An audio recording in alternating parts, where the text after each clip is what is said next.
So I realised today that time is just running away with me, and I am not going to get to post any sort of lovely makeup situation. But I've been working a lot on writing. So I'm producing my new website with loads of hacks, and I hate that word, and tips and tricks. And I just wanted to share with you one of them. One of the articles that I'm writing at the moment, and it's about what is the future of cosmetic surgery.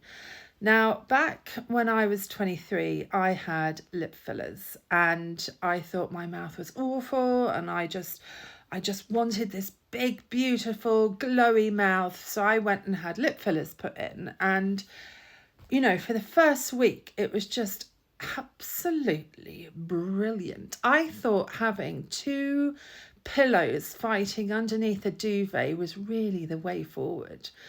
I used to put my MAC clear lip gloss on, and I used to sit there and think, wow, I've absolutely made it. I've got this giant mouth, and life's going to be great from now on. It's absolute rubbish.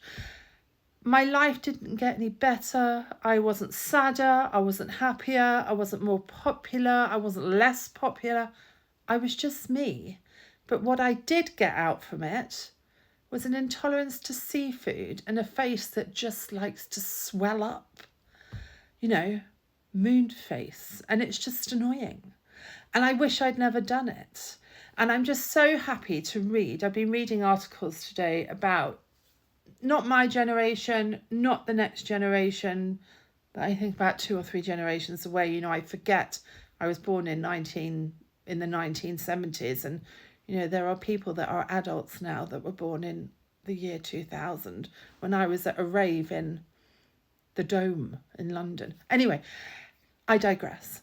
But I'm so happy to hear and read that people in this next generation that's coming up are saying no to surgery. They're saying no to fillers, and they're just finding things that are going to give them great skin without having to inject anything or pull anything off or pump anything up. And I just think it's really, really refreshing.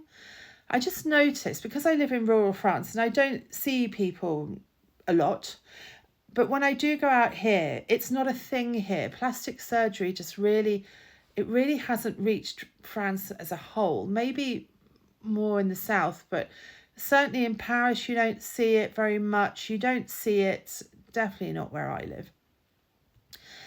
But when I go home, what I call home, when I go home to my birthplace, London, and, when I go up to places where I've lived, and those places, like Manchester, for instance, those places, when I was growing up, when I was a young woman, they were full of people who just all looked different.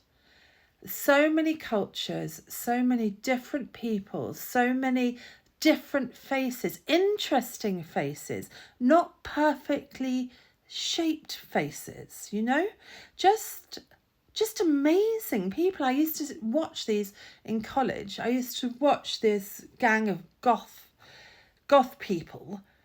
They had strange drawings all over their face that was done with black eyeliner, and it was just magical.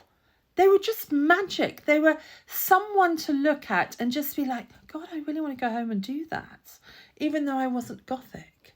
I didn't put myself into a group, so to speak. But yeah, just people were just so different. They dressed so differently. Every which way you look, there was someone else to look at. And, being an observer, which I am, I love to people watch. Just, you're catching little bits of people's personality just from how they look, how they've applied their makeup. In the 90s, it was all giant hair and an amazing, fabulous makeup. It was just, wow, how do I recreate that?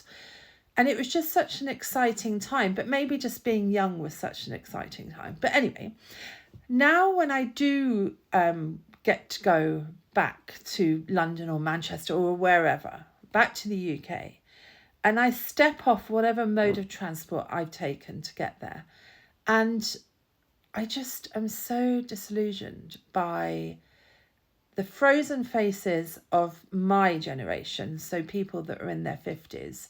You know, people are now wanting to dissolve injectables. They're wanting to dissolve their fillers, you know, like Chrissy Teigen and Courtney Cox. They want it all out. You know, they just want to age gracefully.